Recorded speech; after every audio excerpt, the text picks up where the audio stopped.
Assalamualaikum warahmatullahi wabarakatuh. Selamat pagi mahasiswa program studi ilmu keperawatan FKIK UMY. Berjumpa dengan saya Santi Wardaningsih atau yang sering disebut Bu Santi.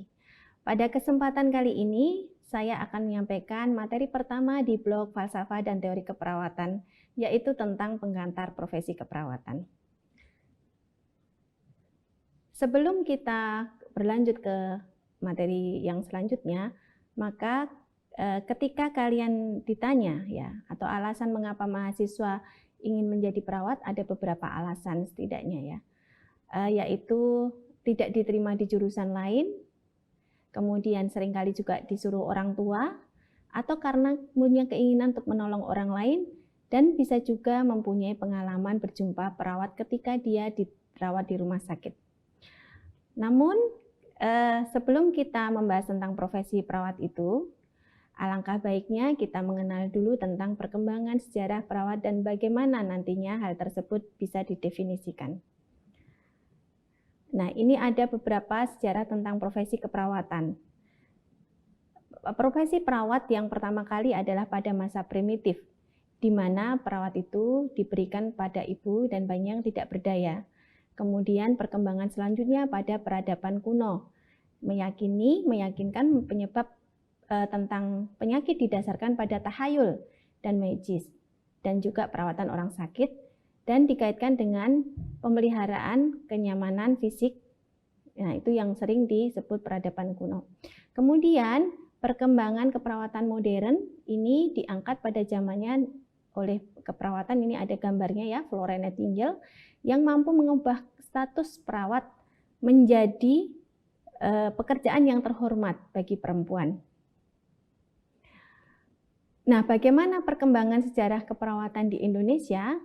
Perkembangan sejarah keperawatan di Indonesia itu dimulai dari perkumpulan kaum Vervelger Bumi Putra Bahtera atau sering disingkat BKVP.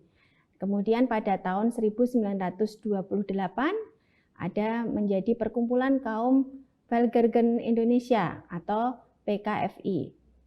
Nah, berawal dari situ maka pada awal kemerdekaan perkumpulan terpecah belah diakibatkan karena kekejaman Jepang pada saat itu.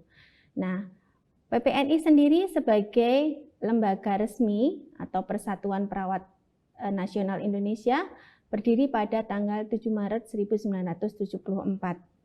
Nah, kemudian kalau perkembangan sejarah keperawatan organisasi di dunia, ada yang namanya ANA atau American Nursing Association. Ini adalah merupakan organisasi profesional yang mewakili perawat yang terdapat di Amerika Serikat. Kemudian NSNA atau National Student Nursing Association. Kemudian ada National League for Nursing atau LNN, dan sekarang ada ICN atau International Council of Nurses. Organisasi yang merupakan organisasi internasional yang pertama terbesar di dunia ya. Nah, di Indonesia pada tahun 1799 perawat itu disebut penjaga perawat. Nah, pada masa VOC kemudian berkembang menjadi kesehatan adalah milik manusia, maka dengan mulai saat itu derajat kesehatan rakyat juga semakin meningkat.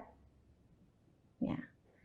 Kemudian kita akan berbicara tentang masalah yang dihadapi oleh perawat saat itu ya. Mengapa dia sampai diambil alih oleh VOC? Karena perawatan tidak mempunyai pengetahuan dan skill yang memadai. Kemudian ketersediaan obat juga terbatas, ya, sehingga akhirnya pimpinan rumah sakit diambil alih oleh tentara Jepang, ya. Dan saat itu banyak yang tidak bisa bertahan hidup, ya, karena ketidaksediaan obat dan perawatan yang memadai, sehingga banyak rakyat yang meninggal. Nah, kemudian selanjutnya setelah pemerintah kembali pada kekuasaan Belanda pada tahun 1819, Belanda mendirikan rumah sakit ya di Glodok dan di Jakarta. Kemudian tahun 1906 berdirilah pendidikan keperawatan di Rumah Sakit Cikini yang sekarang disebut juga di situ RSCM ya.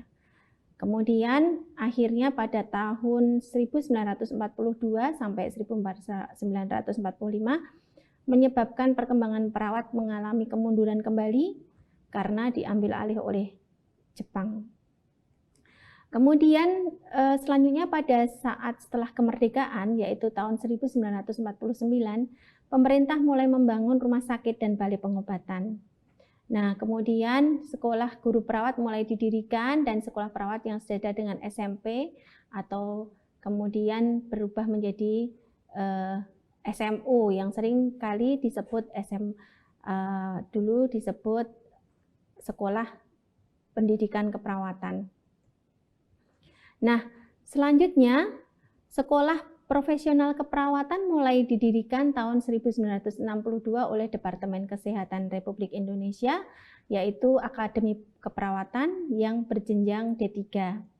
Kemudian pada tahun 1985 di FKUI didirikan program studi ilmu keperawatan baru yang pertama kali di Indonesia, dan di situ mulai kebangkitan profesi keperawatan di Indonesia sebagai awal dari pendidikan keperawatan jenjang S1. Dan sampai saat ini jumlah stikes dan PSIK di Indonesia berjumlah lebih dari 300 institusi dan juga masih ada D3 keperawatan atau dari Akper. Nah, saat ini ada beberapa di kota besar di Indonesia Fakultas Ilmu Keperawatan sudah memisahkan diri dari fakultas kedokteran, yaitu seperti di UI, di Unpad, dan sekarang ada di UNER.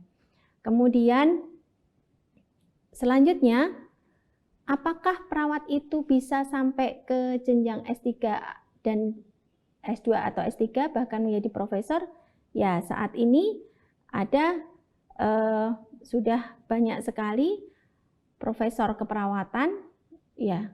Kemudian ada juga pendidikan keperawatan di jenjang S2, yaitu beberapa program pendidikan pasca sarjana di universitas baik itu yang negeri maupun swasta ya, seperti program spesialisasi yaitu kepemimpinan dan manajemen keperawatan, keperawatan maternitas, keperawatan komunitas, dan keperawatan medikal bedah serta keperawatan jiwa. Jadi sebagai seorang perawat, jangan khawatir mahasiswa bahwa kita bisa sampai jenjang S3 maupun S2. Sebagai calon perawat, kita mempunyai tanggung jawab besar untuk menghadapi tantangan ke depan. Oleh karena itu, perawat harus senantiasa mengembangkan dan memperluas wawasan serta melakukan banyak penelitian dan studi. Tentunya sebagai profesi yang berhadapan langsung dengan masyarakat, kita dituntut untuk mengetahui bagaimana memberikan pelayanan yang baik dan berkualitas serta optimal. Nah, demikian untuk pengantar sejarah profesi keperawatan.